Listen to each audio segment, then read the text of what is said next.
following content may be harmful to some viewers. Dunks so ferocious they could cause severe levels of exhilaration. Oh, look out, and a right-hand ram. Look out, it's right.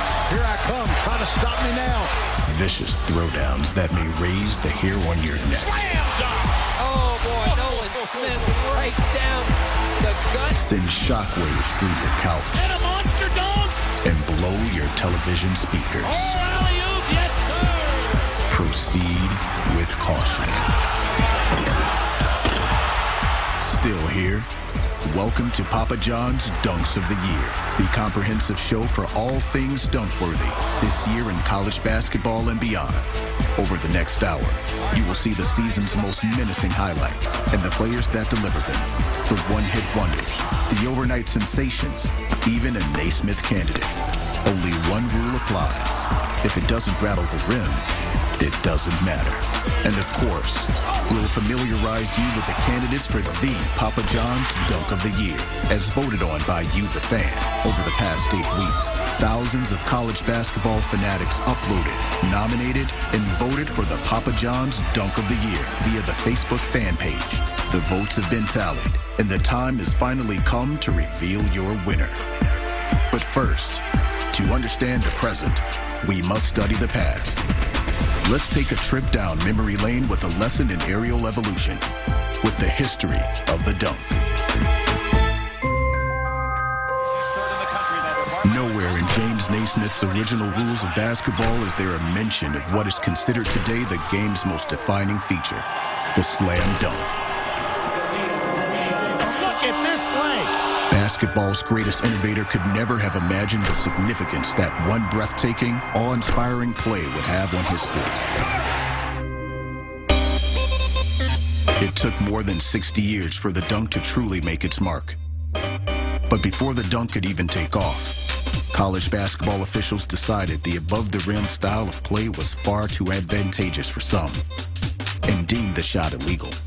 The ban lasted for almost 10 years and was dubbed the Lou Alcindor Rule, a preventative measure aimed at UCLA's young phenom. How long the dunk really didn't change my game that much. Baskets that I would have dunked, I just laid in 2 points is 2 points. I thought it was pretty silly for them to do something like that. Although the dunk may have been forbidden, it still didn't stifle the imaginations of some of the game's most legendary risers. 70, 71, I was catching passes and just kind of laying them in. And it was the alley-oop, before the alley-oop was fashioned and deemed acceptable. Was an innovator in the game. I played above the rim, pretty much a pioneer of the new style of high flying above the rim type game. The magnitude of the dunk could not be denied, however, and the ban was lifted, opening the door to a generation of high-flying basketball. Yeah, the dunk was reinstated my freshman year in college. It was like you letting the cat out of the bag. Everywhere we went, the headlines were the Doctors of Dunk was going to be in town. So, yeah, you could say we were the first team to brand the name Dunk. They may have been the first to do so, but they certainly weren't the most famous. My team was nicknamed Phi Slamma Jamma at the University of Houston. We're one of the best college teams in the country. Very good athletes, multi-dimensional players that I call hybrids. The standard was set, paving the way for two of the game's most notorious dunkers. I think a lot of the dunks is just degree of difficulty of a lot of the dunks I did in college, in traffic. It kind of surprised people because they've never seen that before. While Dominique went on to the NBA, his soon-to-be biggest rival, and arguably the greatest dunker of all time, was honing his skills at the college ranks. Michael Jordan is, he's the godfather. Watch him do double pump windmill and the rock the cradle in the game. This is stuff that people use for the dunk contest that he was doing in the game in college. And he made it look so easy. I think back in the days, it was just get the ball dunked. No creativity, no flow with it, no hang time. No tongue sticking out while you're dunking, no leaning with it. I think Mike is one of the guys who is the pioneer as far as bringing that creativity during the game. And what followed was an entire generation of brash, ferocious dunkers that officially made swagger synonymous with dunking. One of my favorite dunks in college was when Jerome Lane from Pitt was on the break. They loop it in the right, nobody's home. Picked off by Miller, goes ahead. Lane took off on one leg and threw it down and broke the glass. I'll let you go back to that dunk.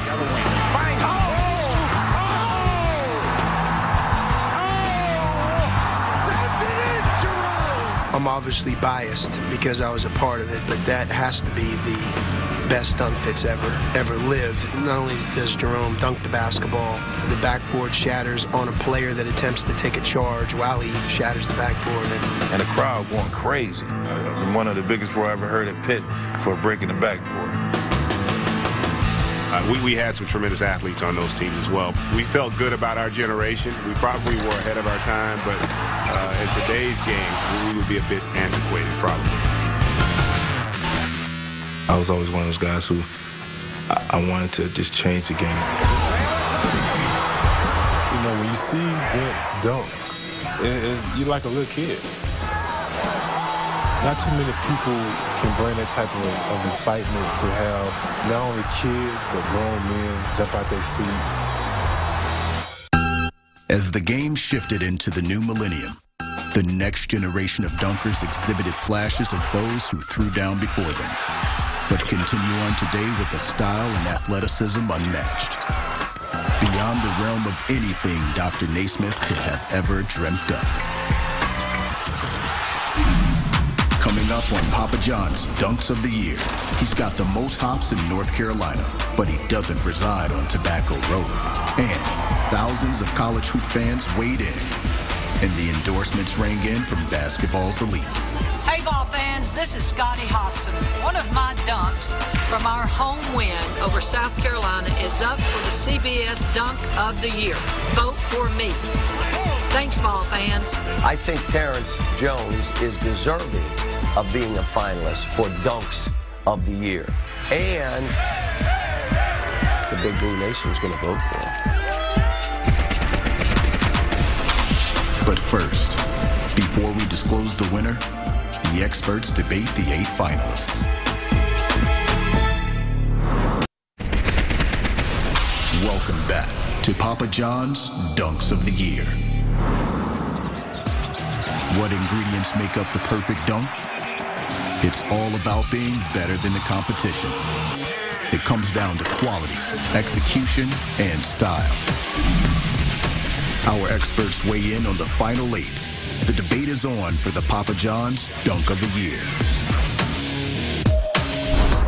Week 1 proved that the size of the dunk matters more than the size of the school, as Shay Shine out of High Point University took the win. With the rebound, now High Point with a little bit of operation. Shine. Whoa!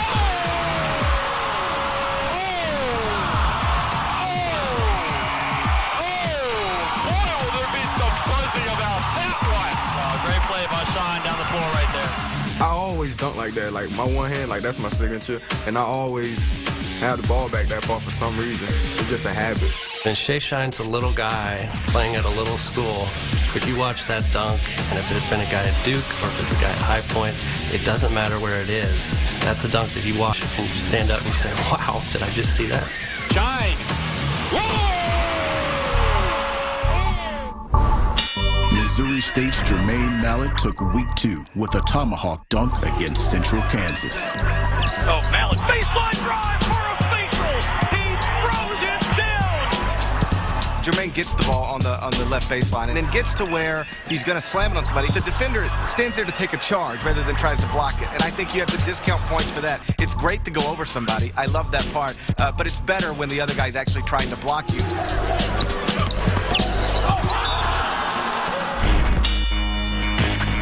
Jared Cunningham edged out Illinois' Brandon Hall by only 7% to take week 3. Burton crosses over, jump stops, leans back, misses. Oh!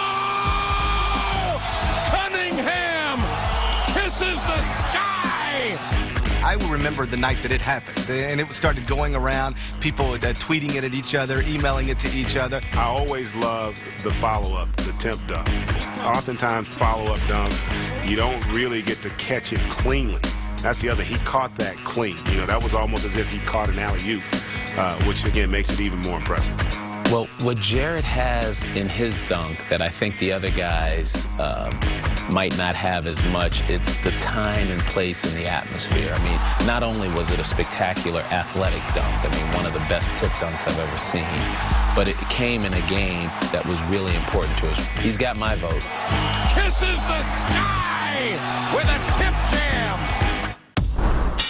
Week 4 was dominated by Kentucky's freshman, Terrence Jones. Terrence Jones, nice crossover. That was a man dunk right there. Terrence Jones is one of those guys that when he's on the floor, you're paying attention. You're not going to buy popcorn. Well, you're talking about a 6'9" power forward crossing over a defender. So just that aspect of it was impressive to me. Just it being the overall move with the crossover, then the dunk to lead to it, it's tough to beat. He didn't showboat. He didn't go nuts, but he gave the stare down of the guy that he had just posterized. So he hit it just right. He had a little moxie to him, but he didn't overdo it. Terrence Jones, nice crossover. By Jones. Travis Relaford took Week 5 in a landslide, winning with the biggest margin of votes from any other week. Picked off by Elijah, ahead to Relaford, and a windmill slammer. Well, he's obviously got a fan base from a traditional power behind him. So you could put him in any sort of contest, and he's going to have that fan base clicking for him. And that's how he gets here. Travis's dunk was a nice highlight. He had a fast break, you know. To critique the windmill itself, he didn't really have full extension. He started at the bottom, maybe because it's Kansas. You know, we all know Kansas fans love their Jayhawks, and I guess they came out to vote because that's not a dunk of the week. It's definitely not a dunk of the year. Ahead to Relaford and a windmill slammer. Louisville fans voted often to be sure that Kyle Kurick's Monster Jam won Week 6. Now 5 seconds left. Siva to Kurick.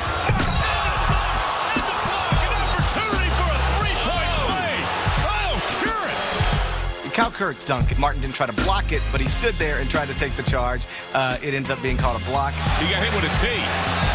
I think he made some idiotic motion after he made that dunk. And then the way Kurick looks at him, stands over him afterward. I know that's good for a technical foul, but in terms of for a contest like this, it adds to it and was probably worth it.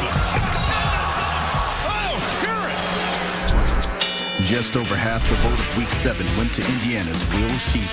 He fakes, throws it off to Sheehy. He drives inside. He will dunk it! Well, the first thing I like about it is that Will Sheehy is not one of their star players. I think that he demonstrates that not only that white men can jump, but that they can actually posterize. Will's dunk's terrific. He gets the ball on the perimeter, crosses his guy, gets in the lane, goes up, and then it's going to, you're going to try to block me? No, you're not. I'll tell you, as much as I appreciate the dunk, and I'm a big fan, obviously, of the Big Ten, if I vote for this dunk, I don't think Melson's going to be too happy with me. So he's my guy, so I probably wouldn't vote for it. A little backpedal, sort of let everybody know that he knows what he just did and do it at home where the fans who haven't had a whole lot to cheer about the last couple of years could really get